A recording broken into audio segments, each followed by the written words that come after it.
Declaro aberta a sessão de número 379 do Conselho Superior da Defensoria Pública de São Paulo. Inicio aqui com algumas breves comunicações. A primeira é que, encerrado o prazo de inscrição para a corregedoria, a gente teve duas candidatas, a doutora Flávia Durso e a doutora Cátia Romero. Então agora o pedido, tudo já foi juntado ao processo com a relatoria do conselheiro Bruno Napolitano. Então já fica agendada, ficou agendada para dia 11 agora de julho, o dia em que elas virão ao conselho para que seja feita a escolha do próximo corregedor geral aqui pelo conselho. Eu queria também noticiar, essa semana eu estive reunido com a presidência do Tribunal de Justiça, o doutor Naline, com o presidente da seção criminal, o doutor Geraldo Prado, e também com o presidente desculpa, Geraldo Franco. Mas é Geraldo. E o presidente do Tribunal de Contas do Estado de São Paulo. Todas foram reuniões tranquilas, amistosas, que teve finalidade principal aí mesmo de apresentação da nova equipe, da nova Defensoria Geral, mas para uma apresentação, para uma potencializar e aproximação desses órgãos para que a gente consiga fazer uma atuação em parceria e em cooperação. E também estive, além das diversas reuniões internas aqui, também estive reunido com o nosso ouvidor-geral e com a diretora da escola, tanto a doutora Andréia quanto a doutora Cristina, que agora logo mais encerram o mandato. Queria noticiar aqui uma decisão importante do Tribunal de Justiça, um acórdão sobre uma ADIM estadual proposta pelo Procurador-Geral de Justiça, impugnando uma lei municipal do município de Sumaré que autorizava o Poder Executivo a celebrar convênio com a Associação de Advogados local. A impugnação ali, a inconstitucionalidade, ela dizia mais quanto à questão da separação dos poderes e de não ser necessário uma lei municipal autorizar o Poder Executivo. Então a discussão era de separação de poderes, que o Poder Executivo poderia por si só fazer essa celebração. Então nessa ADIM acabou sendo comunicado tanto a Defensoria Pública quanto a própria Associação Local lá dos Advogados e a própria Ordem dos Advogados. Aqui de São Paulo, a nossa assessoria se manifestou, colocando sobre a questão central mesmo de impossibilidade de atuação direta pelo município, já que a assistência jurídica e de competência do Estado por meio da Defensoria Pública. Então, a gente argumentou todos esses dados aí que a gente sempre sustenta e acabou sendo julgado então procedente a ADIM, julgando inconstitucional essa lei municipal, mas com os argumentos de que cabe à Defensoria Pública, por meio do Estado e por meio da Defensoria Pública, realizar esse tipo de atividade. Inclusive no acórdão, depois eu posso repassar para todos os conselheiros, eles mencionam a decisão no Supremo Tribunal Federal em relação à ADIM 4163, se não me engano, que diz que a Defensoria Pública não precisa fazer convênio exclusivamente com o AB. Então, inclusive, nesse julgado foi mencionada essa decisão do Supremo Tribunal Federal.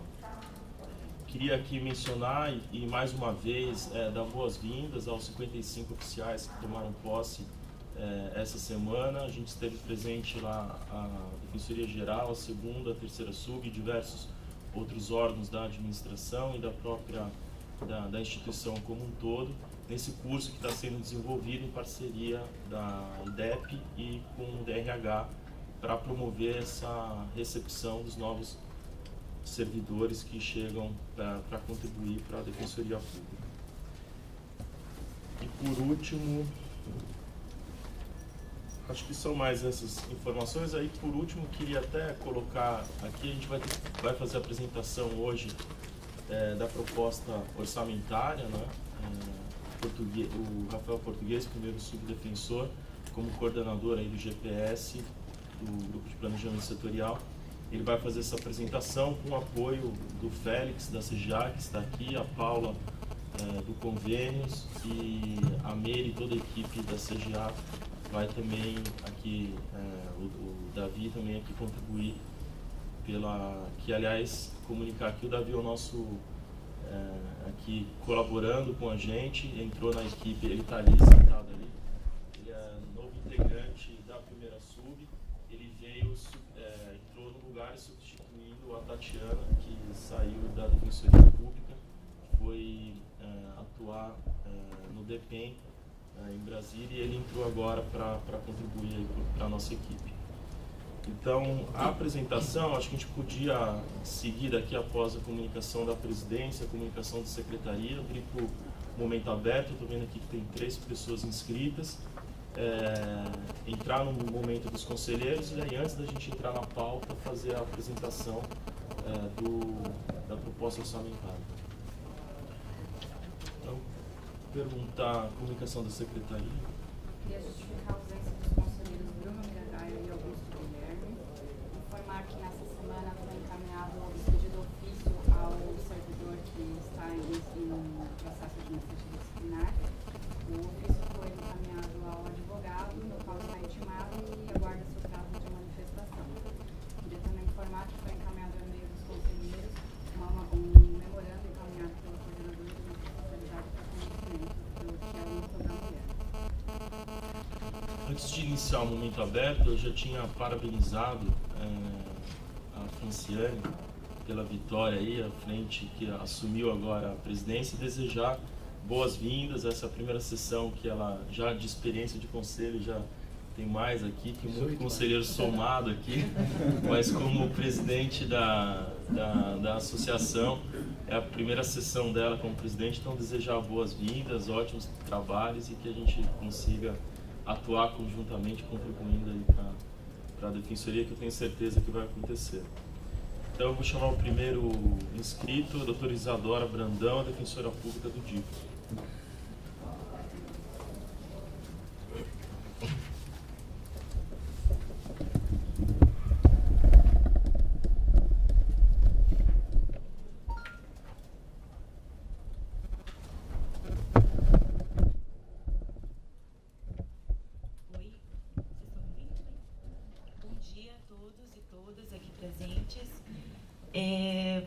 Bom, como é a minha primeira manifestação aqui no Conselho, acho que vale a pena me reapresentar, né? Meu nome é Isadora, sou defensora pública, ingressei na carreira no 5º concurso, atuei no meu primeiro, até a primeira remoção na Regional Criminal, Unidade de Varas Singulares, e agora me removi recentemente para o DIPO, onde estou exercendo aí as minhas funções, as minhas atribuições. Bom, eu vim aqui hoje para tratar da questão relacionada ao quesito cor, né, e raça e etnia, nos formulários no formulário que foi apresentado para aplicação nos centros de detenção provisória, né, nesse projeto de atendimento aos presos provisórios que a gente está começando a implementar aí de forma pioneira. Inicialmente, eu gostaria de pontuar assim, que, na minha compreensão, seria um retrocesso para a gente, institucionalmente falando, retirar esse quesito desses formulários. Primeiro, porque o quesito cor, raça e etnia, ele já se encontra no questionário, um questionário que tem sido, que foi aprovado, né, digamos assim, um formato de questionário a que se chegou depois de aproximadamente 6 meses, né, de aplicação, depois de sofrer diversas alterações, incluindo remoção de perguntas, inclusão de perguntas. Então, a minha avaliação é de que seria, no mínimo, prematuro que o Conselho, após uma breve discussão, removesse do questionário um quesito que tem constado dele, tem sido aplicado durante esses 6 meses de experiência em atendimentos a presos provisórios. O segundo ponto é que a questão de pertencimento étnico-racial, ela é um dado qualificativo, né? Assim como sexo, assim como cor da idade, assim como idade, né? A cor, o pertencimento étnico-racial são dados qualificativos dessas pessoas, né? A gente nasce fazendo parte de determinado grupo étnico-racial e é isso que vai definir durante toda a nossa caminhada o nosso acesso a oportunidades, o nosso acesso à educação, à saúde, o nosso acesso ao mercado de trabalho. É isso que vai definir durante toda a sua vida se você está dentro ou se você está fora do padrão de beleza estabelecido.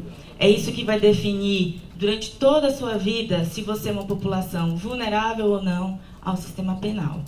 Então, assim, para começo de conversa, a questão étnico-racial é um dado qualificativo, né, dos cidadãos, dos indivíduos, assim como sexo assim como idade é. Importante que esse quesito conste aí como um dado qualificativo desses cidadãos e cidadãs que nós estamos atendendo nesses centros de atenção provisória. Mas não é só. Eu acho importante salientar que o racismo no Brasil, ele se estruturou a partir da lógica da omissão. E a ideia de omissão quanto à questão do pertencimento étnico-racial, ela se constrói, ela é indissociada da ideia do culto, do ódio à miscigenação.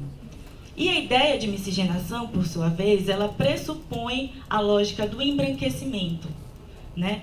E a lógica do embranquecimento, por sua vez, ela tem como premissa a ideia de supremacia cultural e étnico-racial dos brancos em relação aos negros. O que é que eu quero dizer com isso? Assim, a omissão a respeito do pertencimento étnico-racial é uma lógica inerente à própria reprodução do racismo, tendo em vista as condições de formação da sociedade brasileira. O racismo e a questão racial, ela continuam, infelizmente, sendo um tabu social.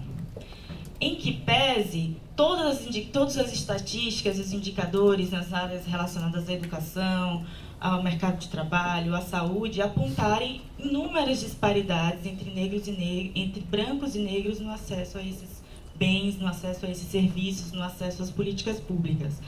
Onde eu quero chegar? A omissão a respeito disso, o não assunto a respeito, né, à medida em que a questão... É interessante que a questão racial ela seja um não assunto, né, porque nessa medida ela vai continuar perpetuando as profundas desigualdades, né, que estão presentes na nossa sociedade. Além disso, é importante ter esse indicador, né, da origem étnico-racial dessa população que a gente atende, dessa população carcerária, para que a gente possa ter uma melhor compreensão, né, do perfil dessa população que a gente atende na Defensoria Pública, e para que a gente tenha condições de formular políticas focalizadas, né, políticas afirmativas. Né? Do contrário, a gente está reproduzindo aquilo que se diz racismo institucional. O que é o racismo institucional? Né? O racismo institucional ele tem a ver com o fracasso ou a falha das instituições em promover o acesso adequado de pessoas de cor, de pessoas devido à sua cor, à sua origem e à sua raça. O acesso adequado aos bens e aos serviços oferecidos. Né? Esse racismo institucional, ele se reproduz, sim, por condutas e comportamentos individualizados, mas não só. Ele se reproduz também por meio de comportamentos, de normas, de procedimentos, de práticas institucionais que ignoram determinadas realidades, né? Que não consideram determinadas realidades nas suas rotinas de trabalho. Então, eu quero dizer que seria também um grande retrocesso a gente excluir esse quesito dos formulários, porque isso significaria, infelizmente, que a Defensoria está deixando de combater a questão do racismo institucional, reproduzindo a lógica do racismo institucional, que passa também pela omissão em relação à produção de indicadores nesse sentido. Para além disso, eu acho que para mim, enquanto defensora na área criminal, esse é um dado absolutamente relevante também, que tem tudo a ver com a defesa técnica dos assistidos que a gente faz nessa seara. A gente sempre debate no bojo da defesa dos nossos assistidos como o sistema penal ele é seletivo, né? Como o sistema penal ele está focado para repreensão e punição de delitos patrimoniais, né, protagonizados por setores subalternizados, né, economicamente vulneráveis, contra os interesses das classes dominantes. E é esse discurso que deslegitima a intervenção penal, porque denuncia que ela não incide de forma igual para proteger todos os bens jurídicos, né? É a partir desse discurso de deslegitimação da intervenção penal que a gente questiona, no bojo da nossa atuação técnica, a utilidade e a legitimidade da punição, né, através da pena, para esses delitos, esses pequenos delitos que a gente vê tramitar nas nossas varas criminais. Oi. Ser mais sucinta, já estou encaminhando. Sim. No mesmo sentido, é importante que a gente entenda também que o sistema punitivo ele é seletivo também do ponto de vista de raça, né? E é importante que os defensores e as defensoras sejam apropriadas dessa informação para também questionar a legitimidade dessa intervenção punitiva no bojo da sua atuação processual e criminal, na área criminal. Por fim, para concluir, eu acho que o desejo e a perspectiva que eu acho que deveria estar colocada, né, para a Defensoria Pública seria de produzir esse tipo de indicador e de dado e delinear esse perfil da população carcerária, não só esse perfil étnico-racial, não só da população carcerária, mas também que a gente conseguisse trabalhar com esse indicador e com o perfil racial da população que a gente atende em todas as nossas áreas de atuação. Então, acho que esse é o desiderato, né? Esse é o desejo que eu tenho, pessoalmente, né, e desejo ver consolidado na Defensoria, que a gente consiga trabalhar com esse indicador em todas as nossas áreas de atuação, né, e não que a gente caminhe no sentido oposto, no sentido de exclusão disso, quando se fala da população carcerária. Bom, eu agradeço pela atenção e disponibilidade de vocês. Obrigado, Isadora. Só lembrando que esse processo, se não me engano, está com o Luiz, né? Está com o Luiz e aí está com prazo e a gente precisa, provavelmente em julho, depois o Napolitano aqui vai anunciar, mas provavelmente aí no começo de agosto que a gente vai iniciar já, publicar o ato para iniciar as visitas. Aí a gente precisa votar também esse processo. Vou chamar o próximo inscrito, é o padre Júlio Lancelotti. Com a palavra.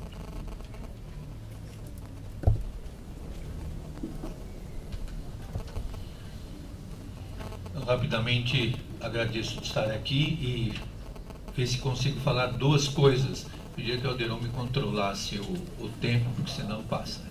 Primeiro é a questão das manifestações que estão acontecendo na cidade, que vão acontecer. Agora está acontecendo uma no Largo da Batata, na segunda-feira, também no fim do dia, temos outra na Praça do Ciclista, na Paulista. Essas manifestações têm nos mostrado e trazido uma truculência da polícia. A gente percebe que houve um investimento muito grande. Eu conheço a tropa de choque já de muito tempo, e realmente o que a gente viu que ela sofisticou, mas continua truculenta da mesma forma. Nós temos tido essas detenções, algumas delas extremamente arbitrárias, a forma de verificação que eles estão fazendo, a escolha de quem vai ser identificado e que tem que fazer um levantamento de antecedentes, e aí entra essa questão também que foi falada aqui do quesito cor, e é feito de uma forma muito subjetiva e de uma forma muito agressiva. Nós temos algumas pessoas detidas, estamos tendo uma escalada de detenção agora dos advogados. Ontem eles tiveram uma reunião na OAB, mas ainda é muito tímida a reação. E uma coisa que é impressionante, que ontem o secretário da Segurança Pública declarou, que os que são presos, cabe a ele provar que eles são inocentes. Então é impressionante, eles prendem as pessoas, detêm a pessoa e fica a pessoa detida o ônus de provar a sua inocência. Eles não têm o ônus de provar por que eles prenderam. Então, no caso do Fábio Idec, eu acompanhei, fui testemunha do momento que ele foi preso. Não havia nada na mochila dele de suspeito, e há hoje filmes na rede mostrando, gravações na rede, mostrando que foi plantado realmente aquela explosivo rudimentar que eles estão dizendo, mas que não apresentam. Não é apresentado isso. Então nós estamos vivendo uma situação de exceção. Eu acredito que a situação é muito grave. Ontem o ato na Praça da Sé, que o MPL convocou sobre a questão do inquérito, chamado do inquérito dos Black Bloc, e que eles estão ameaçando de levar coercitivamente as pessoas para se manifestar, precisa ser extinto esse inquérito, porque ele é um absurdo. Depois colocar de que os que estão presos são chefes de milícia, e hoje há uma prova que eles dizem de que o Fábio Idec estava dizendo: resistam, façamos isso, façamos uma corrente, e que isso é incitação à violência. A incitação à resistência, ela é natural e própria do ser humano.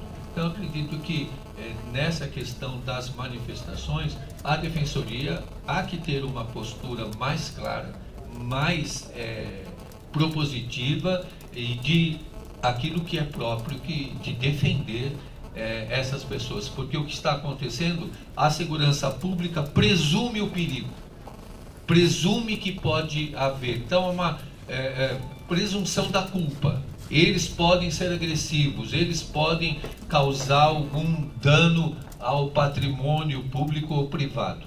Então essa é a nossa preocupação, a gente queria trazer para cá para que a Defensoria visse isso com carinho. Eu acompanhei o que aconteceu na Praça Roosevelt e é muito claro a provocação. Vimos a prisão do Dr. Daniel e da doutora Silvia, e eles ficaram feridos, e hoje é interessante que juridicamente a gente ouve muito isso, né? É o que você fala. Quer dizer, sempre fica de que só é verdadeiro o que quem tem poder fala. Quem não tem poder, sempre o que fala é colocado em suspeita e é colocado como não verdadeiro. Esse é um ponto. E para terminar, não sei como está meu tempo, bem fechar agora, mas é o que? 1 minuto? Eu gostaria de novamente trazer, vou voltar para trazer a questão do fórum da Vara Especial da Juventude na Rua Piratininga. Eu acredito que tem que ser feita uma intervenção naquilo, nas coisas mais simples, até de acessibilidade. Não há acessibilidade, nem acessibilidade formal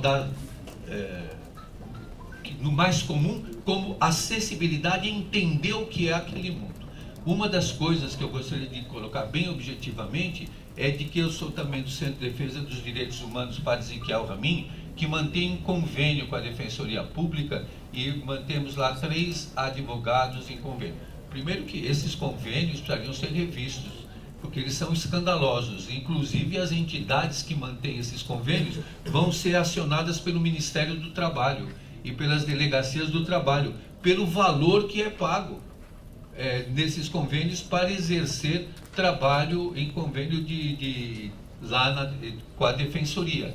Há já entidades que estão sendo processadas e autuadas pelo Ministério do Trabalho pela forma como isso é feito. Então acredito que é antiético, imoral e desumano a forma como é feito. Depois, o nosso convênio com a Defensoria prevê que a Defensoria fizesse reunião 1 vez por mês conosco. Nunca foi feito. Nunca foi feito. Esse convênio, para ter uma integração, para integrar os trabalhos, nós fazemos lá a apresentação na audiência, nas audiências de apresentação, da oitiva informal junto do Ministério Público, que não gosta, não quer saber que exista isso, não quer garantir a defesa porque não é previsto no Estatuto a presença de defensor na oitiva informal, embora haja emenda no Congresso. Essa emenda foi aprovada e foi vetada, nunca esse veto foi derrubado, e embora seja colocado sob suspeito o que a gente diz, eu volto a dizer aqui, nem São Paulo não chegou o Estatuto da Criança e do Adolescente, não chegou o devido processo legal. O que há lá, com questões bastante subjetivas, é de que para diminuir o sofrimento dos jovens se faz muito acordo e não se faz o devido processo legal. Então, se a Fundação Casa não responde ao que o Estatuto faz, a Fundação Casa deveria de responder aquilo que é previsto em lei, e não para que ele não fique naquele inferno. Então a gente muda e faz outra coisa. Então são duas questões, mas eu gostaria de voltar para que a gente pudesse tratar desse assunto da Piratininga com mais tempo, inclusive verificando em loco as coisas que ali acontecem. Obrigado. Obrigado, Padre Júnior. Eu vou passar a palavra para o próximo inscrito e depois eu faço mais esclarecimentos aí sobre todas as manifestações.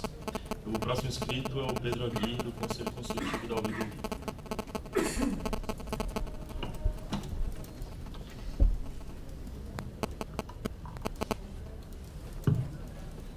Bom dia a todos e todos. Bom dia, eu queria desejar uma excelente gestão, a nova Defensoria Pública que se instala. Queria saudar meu companheiro e amigo Alderon e desejar um excelente trabalho à frente da ouvidoria, com todo o suporte do nosso Conselho Consultivo para mais uma jornada de avanços. Cumprimentar também a todos os presentes e os que me antecederam, com todo o respeito pelas falas absolutamente pertinentes e relevantes. Eu trago... eu queria cumprimentar e saudar a reunião feita da ouvidoria com o defensor-geral, que nos foi informada ao Conselho, quando se trouxe a questão da próxima elaboração do orçamento, e dentro desse assunto eu queria falar sobre uma importante ação que foi feita na gestão anterior, que foi a pesquisa de satisfação sobre os serviços da Defensoria. Foi uma iniciativa, muitos de vocês devem ter tido a oportunidade de conhecer esse relatório. Esse relatório foi um processo muito rico de discussão, feito pelo Conselho Consultivo, com a assessoria da Luciana Gross, com a assessoria da Maria Teresa Sadek, e produziu realmente um insumo extraordinário para conhecer quem é o usuário da Defensoria, como se dá o atendimento nas regionais, nas centrais, a triagem, o tempo de atendimento, o tempo de espera, os motivos de denegação, as características do usuário. E esse trabalho fantástico, a última tomada foi em 2012. Então, nós acreditamos no Conselho que é fundamental tomar isso como uma necessidade muito importante para a qualificação dos trabalhos que virão nesses novos momentos. Então, nesse sentido, em vista do processo de discussão do orçamento da Defensoria Pública e em vista do fato de que a Ouvidoria Geral não tem orçamento próprio, nós queríamos sugerir e propor a discussão da provisão orçamentária para a possibilidade da ouvidoria conduzir mais um processo de pesquisa, de análise, de qualificação da compreensão do trabalho da Defensoria Pública do Estado de São Paulo. Na pesquisa anterior, feita com parcerias com universidades, parcerias não onerosas, com trabalho voluntário, com trabalho que não é gratuito, mas não é pago, é trabalho feito por solicitude, por responsabilidade social das pessoas, foi possível entrevistar, foi possível conhecer a situação da Defensoria Pública em uma só regional do interior próximo, em um só município da região metropolitana de São Paulo e no município de São Paulo. Em vista até da expansão da Defensoria Pública, seria muito interessante poder tomar um universo mais amplo também de pesquisa. A pesquisa de satisfação detectou que, por exemplo, que os usuários são 73% mulheres, 47% pretos ou pardos, o que reforça falas anteriores, no sentido de que quem procura o serviço da Defensoria é mais que proporcionalmente a pessoa com a definição étnico-racial preta ou parda, ou seja, que é aquele que é a situação de maior vulnerabilidade, maior necessidade dos serviços da Defensoria. Ele tem instrução menor que a média da população, 87% chega apenas até o ensino médio concluído, 34% tinham tratamento médico por doença grave em sua família, 17% tinham pessoas com deficiência física ou mental. Ou seja, o relatório da pesquisa de satisfação do usuário é um instrumento muito importante para conhecer como que está sendo feito o tratamento. Ele falava ainda sobre as razões de denegação, falava também da demora no atendimento, da qualidade dos serviços, e aí destacar que os serviços pela população têm sido muito bem avaliados. Em geral, a população se sente bem informada sobre os motivos e sobre a tramitação dos processos. Ou seja, é um instrumento fundamental para o aprimoramento da atuação da Defensoria, que talvez seja possível, já a partir desse orçamento, poder gerar mais um processo virtuoso de elaboração coletiva desse instrumento para melhorar a atuação da Defensoria Pública e a prerrogativa legal da ouvidoria de buscar essas informações na sociedade. Muito obrigado e um excelente trabalho a todos. Obrigado, Pedro.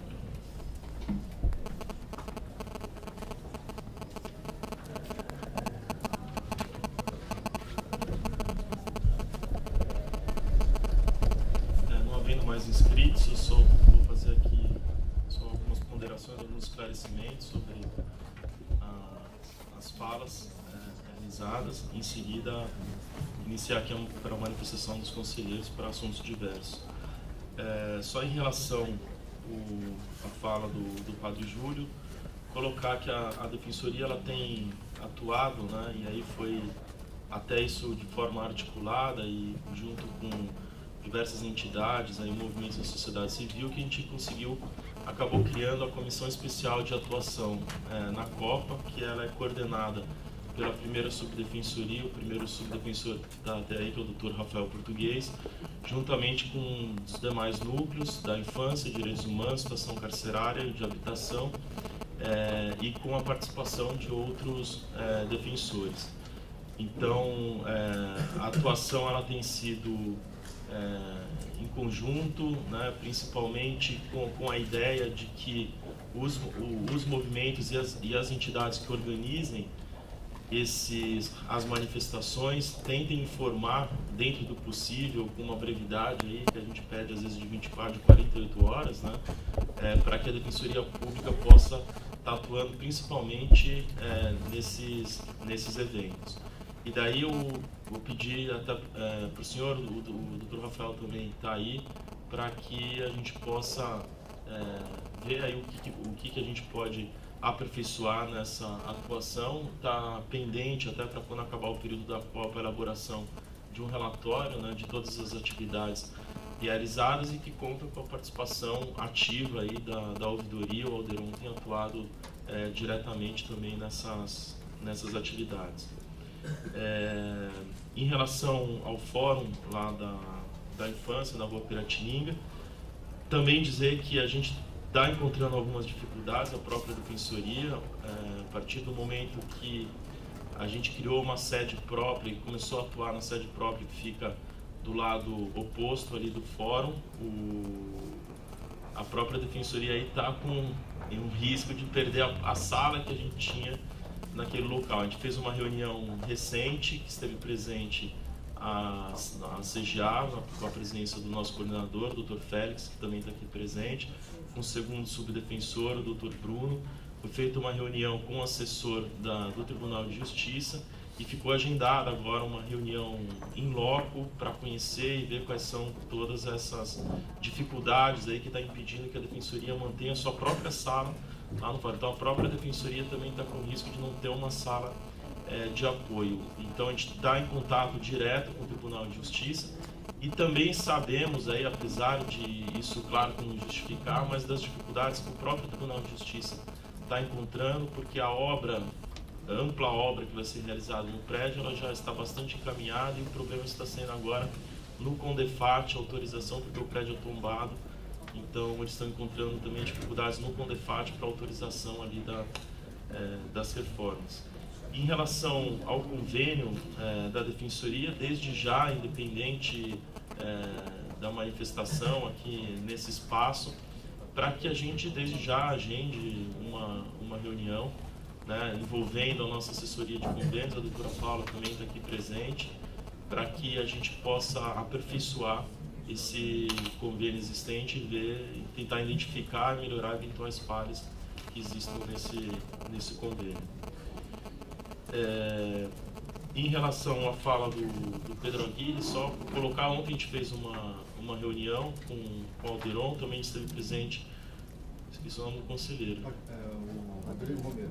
Rodrigo Romero, ele também esteve presente, a gente fez uma longa reunião sobre diversas questões aí para a gente aperfeiçoar e melhorar as condições de atuação da ouvidoria aqui na Defensoria Pública. Uma das questões que foi levantada foi justamente essa da importância de uma pesquisa de satisfação do usuário, tanto para a publicidade das ações, do que é feito, da forma como é feito o atendimento, mas principalmente como instrumento de gestão para que a gente consiga identificar as falhas que hoje ocorrem no atendimento e a gente consiga aperfeiçoar juntamente com a identificação do que o próprio usuário está dizendo em relação ao serviço. Então, foi colocada a última pesquisa que foi feita aí a muito custo, né, e com todas as dificuldades, e aí foi levantada a possibilidade da gente ver a possibilidade da contratação de uma empresa para que possa fazer essa pesquisa aí sendo coordenada pela ouvidoria. Disse para o Alderon de todas as dificuldades orçamentárias que vocês vão ver aqui hoje na apresentação, mas que a gente está inteiramente aberto a isso.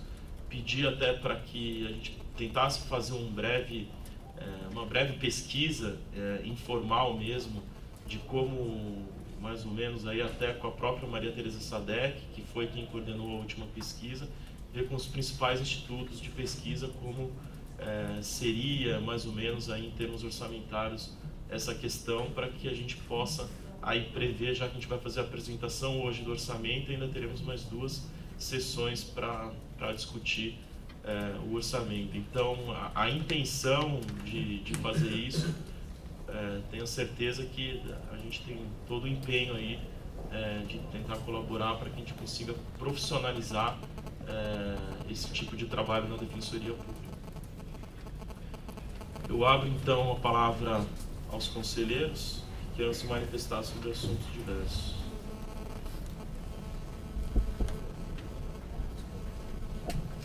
Conselheiro Luiz Eduardo com a palavra.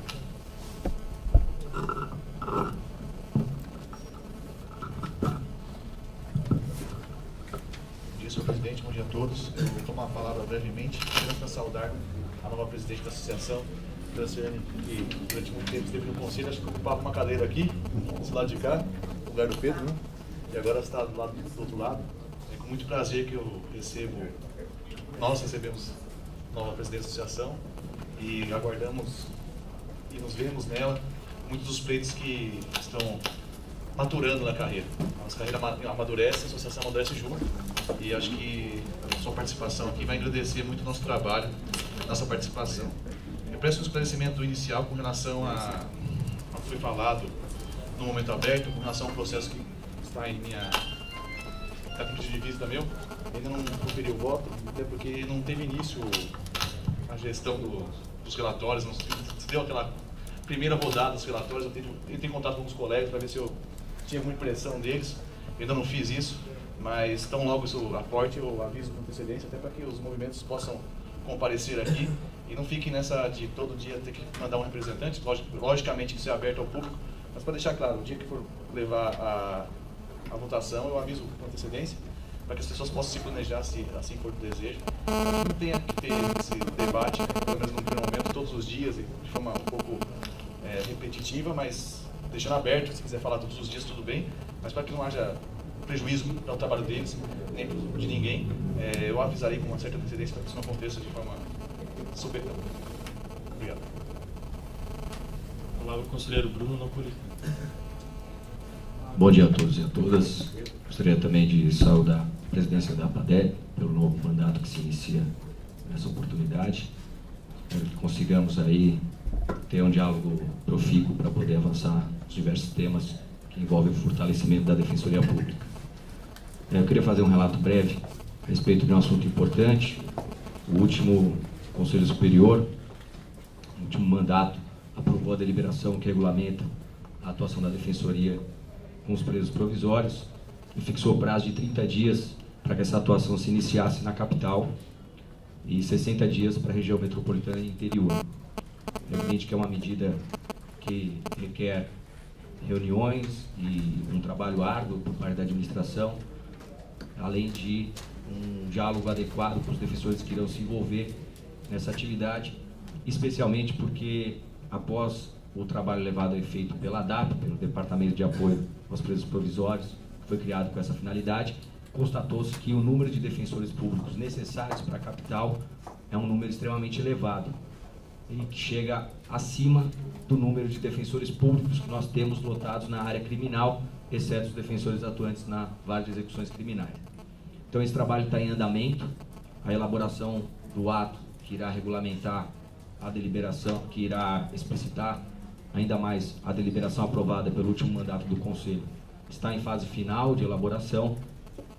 Nós fizemos uma reunião ontem na Barra Funda com os defensores criminais para que pudéssemos retirar ali algumas opiniões e também repassar a eles qual seria o norte dessa atuação, de modo que esse ato não fosse unilateral, elaborado tão somente pela administração. Os colegas, em que pese ali a informação de que haverá necessidade, inclusive de atuação sujeita à designação, caso não haja inscritos voluntariamente, os colegas compreenderam o momento que a gente vive na instituição. Na verdade, é uma deliberação que já está colocada pelo Conselho Superior, então sequer cabe ali alternativas, na medida também em que não é possível entrarmos em um ou outro presídio. É preciso universalizar esse atendimento e essa universalização perpassa pela atuação de todos os defensores da área criminal aqui da capital, além de, eventualmente, ainda cerca de 10 defensores da área civil. Para compatibilizar esse cenário, é evidente que será necessária uma medida conjunta em relação à atuação no atendimento especializado ao público. Por esse motivo, nós também iremos abrir o diálogo com os defensores da área civil, aqui da capital, para que tenham ciência sobre o impacto dessa medida que levará à saída dos defensores criminais do atendimento especializado ao público. Isso não será, não causará qualquer gravidade para o atendimento especializado ao público, que conseguirá suportar a nossa demanda mensal com os defensores que são do civil. Mas, evidentemente, que assim como haverá necessidade de designação de todos os defensores da área criminal, também haverá necessidade de designação dos defensores da área civil, em contrapartida, para que cheguemos perto do número de defensores já escalados mensalmente na triagem. Sem prejuízo de uma reformulação na triagem que está sendo discutida pela administração e que também será objeto de manifestação nesse Conselho Superior na semana que vem, após a obtenção de alguns dados.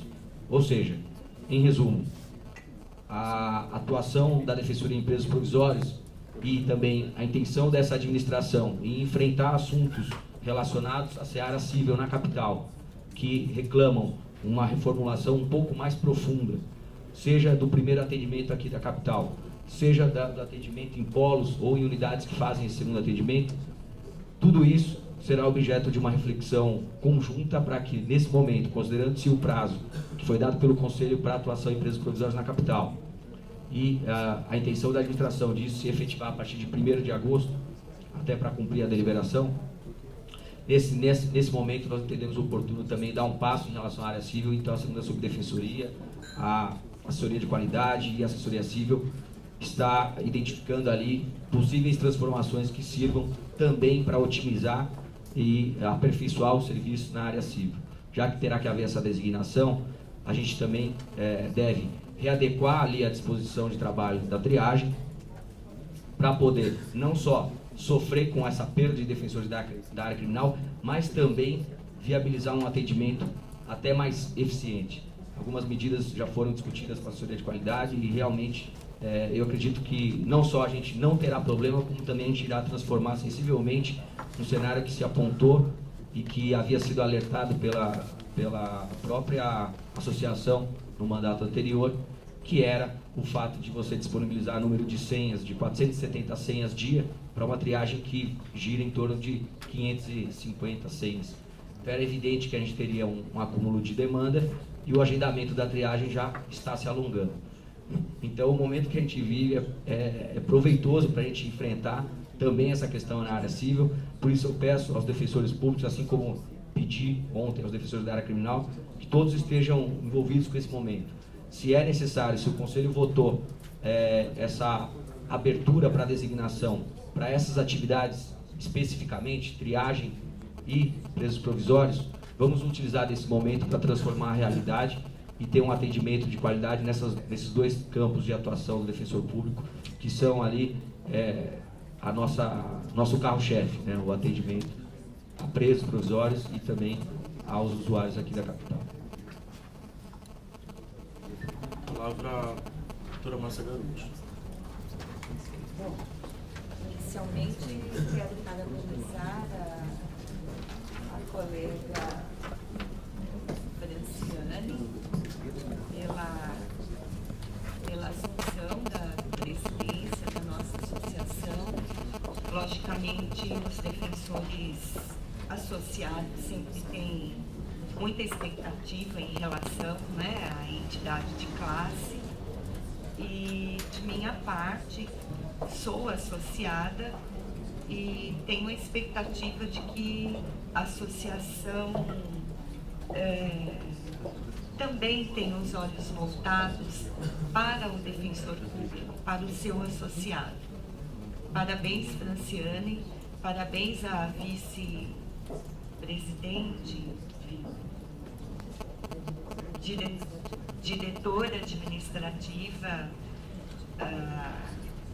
incansável Fabiana Zapata, muito competente na defensoria, desenvolveu excelentes trabalhos e tenho certeza absoluta que assim o fará também à frente da nossa associação. E bom dia, Meire, agradecemos a presença e gostaria de até esclarecer uma dúvida com o Bruno Napolitano a respeito dessas visitas. Eu tive conhecimento ontem de que à noite seria realizada essa reunião na Barra Funda e até eu fiquei imaginando como o colega que tem que estar por volta de 12:30 na sua defensoria teria condições de se deslocar para Franco da Rocha ou até mesmo para Guarulhos. Nós sabemos que os acessos não raros estão muito congestionados. De todos conhecido, que é a Via Dutra. Então eu fico me perguntando como o colega poderá estar pelo menos ao meio-dia de volta na Barra Funda para poder se alimentar e, enfim, se preparar para as audiências que normalmente acontecem, se iniciam às 13 horas. Outra pergunta que eu faço é com relação à regional de Guarulhos e as unidades da região, se participarão dessas visitas aos presídios de Franco da Rocha e de Guarulhos. E quem fará as visitas no CDT aqui de Pinheiros? Acho que tem que seguir agora. Eu vou seguir a ordem dos inscritos, porque daí a gente esclarece que pode ser que tenha outros questionamentos sobre o mesmo assunto. Daí o Bruno fica já de responder esse questionamento da Márcia. O próximo inscrito é a Franciane.